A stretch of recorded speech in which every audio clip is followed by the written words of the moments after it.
கர்நாடகாவில் காங்கிரஸ் மற்றும் மதச்சார்பற்ற ஜனதாதள கூட்டணிக்கு ஆதரவாக சுயேட்சை சட்டமன்ற உறுப்பினர்களும் சொகுசு விடுதிக்கு சென்று கொண்டிருக்கின்றனர்.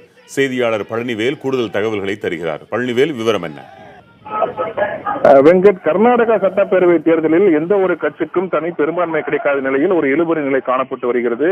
தனிப்பெரும் கட்சியாக உருவெடுத்திருக்கக்கூடிய பாரதிய ஜனதா கட்சி ஆட்சி அமைக்க உரிமை கோரி எடியூரப்பா வலியுறுத்தி வருகிறார்.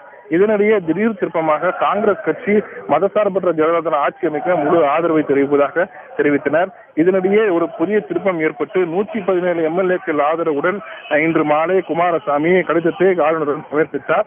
இந்த நிலையில் ஆளுநர் ஆட்சி அமைப்பார் என எதிர்பார்த்து வந்த நிலையில் பாஜக தரப்பில் தொடர்ந்து நாங்கள் ஆட்சி அமைப்போம் என வலியுறுத்தி வந்த நிலையில் தற்பொழுது காங்கிரஸ் கட்சி எம்எல்ஏக்களை இழுக்கக்கூடும் என்கிற அச்சத்தில் அந்த எம்எல்ஏக்களை பாதுகாப்பாக இடங்களுக்கு கொண்டு செல்ல வைக்கிறதுக்கான அந்த கட்சி தலைமையிடம் முடிவெடுத்தது. இதற்காக இன்று காலை முதல் பெங்களூர் இருக்கக்கூடிய காங்கிரஸ் கட்சி தலைமை அலுவலகத்தில் குலாம் நபி ஆசாத், கர்நாடகா மாநில காங்கிரஸ் கட்சி தலைவர் பரமேஸ்வரா, முதலமைச்சர் சித்தராமையா ஆகியோர் தலைமையில் தீவிர ஆலோசனைகள் மேற்கொள்ளப்பட்டது. தற்பொழுது இந்த கூட்டத்தில் பங்கேற்ற காங்கிரஸ் கட்சியின் 78 எம்எல்ஏக்கள் உட்பட 2 சுயேட்சை எம்எல்ஏக்கள் ஆகிய 80 எம்எல்ஏக்களை தர்மா டிராவல்ஸுக்கு சொந்தமான தனியார் குளிர்சாதன பேருந்துகளில் இங்கிருந்து பாதுகாப்பாக தற்பொழுது தங்கு விடுதிகளுக்கு அழைத்து சென்று கொண்டிருக்கிறார். அந்த காட்சிகளை நாம் நேரடியாக பார்த்துக் கொண்டிருக்கிறோம்.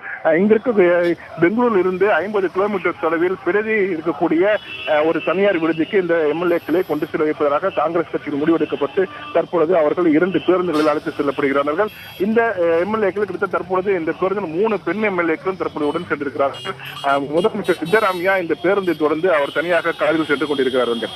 இப்ப காலை முதலே சில எம்எல்ஏக்கள் கலந்து கொள்ளவில்லை என்றெல்லாம் தகவல்கள் வந்தனவே, அந்த அடிப்படையில் இருந்து சொல்லுங்க. இப்பொழுது முழுமையாக அத்தனை எம்எல்ஏக்களும் அங்க போறாங்க, அப்படித்தானே?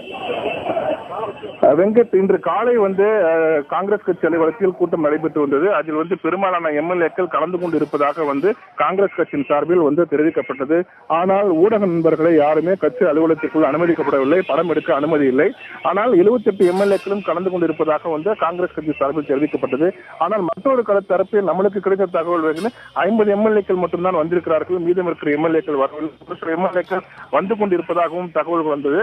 ஆனால் இதுவரை எத்தனை எம்எல்ஏக்கள் இந்த கூட்டத்தில் கலந்து கொண்டிருக்கிறார்கள் என்பது விவரத்தை காங்கிரஸ் கட்சி இதுவரை தெரிவிக்கவில்லை. ஆனால் தற்போது 2 பேருந்துகளில் ஒரு எம்எல்ஏக்கு ஒரு பாதுகாவலர் என்ற அடிப்படையில் தற்பொழுது 2 பேருந்துகளில் எம்எல்ஏக்களை ஏற்றிக்கொண்டு பேருந்தானது சென்று கொண்டிருக்கிறது. பேருந்துக்கு முன்பும் பின்பும் காங்கிரஸ் கட்சி நிர்வாகிகள் சென்று கொண்டிருக்கிறார்கள். உடன் முதலமைச்சர் சித்தராமையா 2 பேருந்துகளுக்கும் பின்புறமாக அவர் பாதுகாப்பாக சென்று கொண்டிருக்கிற காட்சிகளை பார்த்துக் கொண்டிருக்கிறோம். ஆனால் இதில் எத்தனை எம்எல்ஏக்கள் இருக்கிறார்கள் என்ற விவரம் இதுவரை தெரியவில்லை. ஆனால் அவர்கள் சொல்வது 78 எம்எல்ஏக்கள் சுயேட்சை 80 எம்எல்ஏக்கள் தற்பொழுது இந்த பேருந்துகள் இருப்பதாக காங்கிரஸ் கட்சி சார்பில் தெரிவிக்கிறது.